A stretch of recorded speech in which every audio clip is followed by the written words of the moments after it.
Dans des jours, le mois béni du Ramadan s'installe, une période où de nombreuses familles maliennes doivent concilier les besoins alimentaires quotidiens avec les dépenses supplémentaires liées à la préparation des repas de rupture du jeûne. Et cela dans un contexte de pauvreté généralisée et de difficultés économiques croissantes. À ce moment-là, faire des courants, les gaz, tout augmente maintenant. Par rapport aux pays, chaque Ramadan, on a habitué de ça. Vraiment, si les dirigeants ont envoyé pour parler avec les grossistes là, il n'a qu'à diminuer les secrets comme l'alimentation là. Ça nous arrange beaucoup. Le Ramadan, d'abord, c'est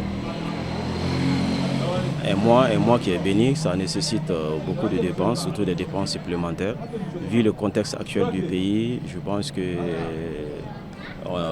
c'est pas facile quand même pour un chef de famille de s'en sortir et supporter les dépenses à hauteur de souhait.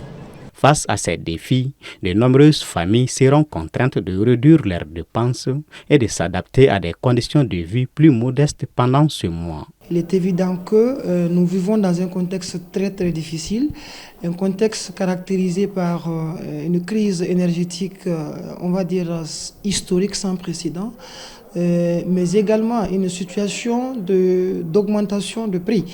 C'est devenu un phénomène culturel chez nos commerçants au Mali. Pendant les périodes de fête, pendant les périodes de Ramadan, les produits qui sont sollicités ont tendance on découvre que ces produits-là ont tendance à augmenter en termes de prix. Donc, comment y parvenir? Je pense qu'il faut déjà avoir une activité économique, mais aussi et surtout, il est évident que en matière de gestion de dépenses, il faudrait avoir ce qu'on appelle une aptitude de gestion rationnelle, être capable de prioriser un certain nombre de phénomènes qui prennent le dessus sur certains autres. Sur le plan macro, moi je pense que l'État doit être capable, si ce n'est pas déjà fait, parce qu'à l'heure actuelle ça doit être déjà fait, d'avoir un dispositif de stock conséquent par rapport à un certain nombre de produits qui sont demandés. Au-delà de ces défis, le délestage persistant et les températures élevées s'ajoutent aux difficultés. C'est pourquoi, face à la crise énergétique, la société EDM SA prévoit d'assurer la fourniture d'électricité pendant 19 heures par jour durant la période du Ramadan.